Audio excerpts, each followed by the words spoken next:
Story at this precise moment is that we've just had a notification from the race control that we've got drops of rain appearing in a couple of the sectors out on the circuit, and given the density of those dark clouds that are looming overhead, might not be the last week. Course of the running now in the super sport class, 19 laps, that's a lot of time and a lot of opportunities for that rain to come down. There's very dark clouds over the paddock. They've spread their way over from the mountains just behind the racetrack, and they are going to probably in all likelihood give us a bit of a downpour in the next couple of hours. Well, we've been saying it. We ordered it for the Superbike race just to try and keep that championship fight going for another day. But if it comes earlier than that, it's going to catch out Supersport. Wouldn't be the first time that we've had a big downpour in a Supersport race, would it? It looks very dark from the pictures from that camera angle in particular. Yeah, you have to remember, a camera lets in an awful lot more light than there's actually out there. It's 29 degrees right now, but walking over to the commentary box just before the start of this session feels a lot cooler out there.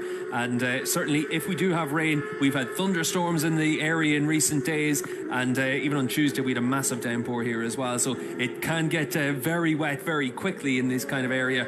And for these Supersport riders, they're going to be really taking it careful now on their siding lap. Yes, already riders beginning to ease up and show caution on what's going to be a nervous start to race one here in Supersport.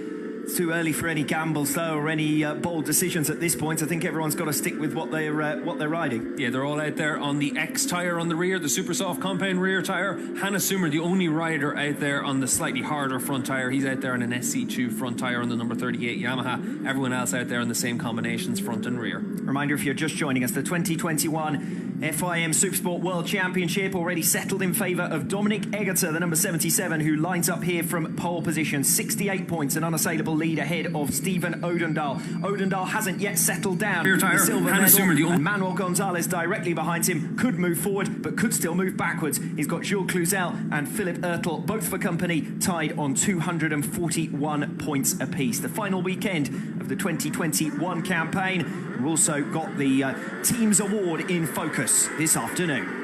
Lights out on race one, the first ever world champion. Couple of tenths of a second there in the lead. That looks like it's Takala that's gone down. Yes, Verti Takala, the Finn, from 13th position, separated from his bike in the gravel trap.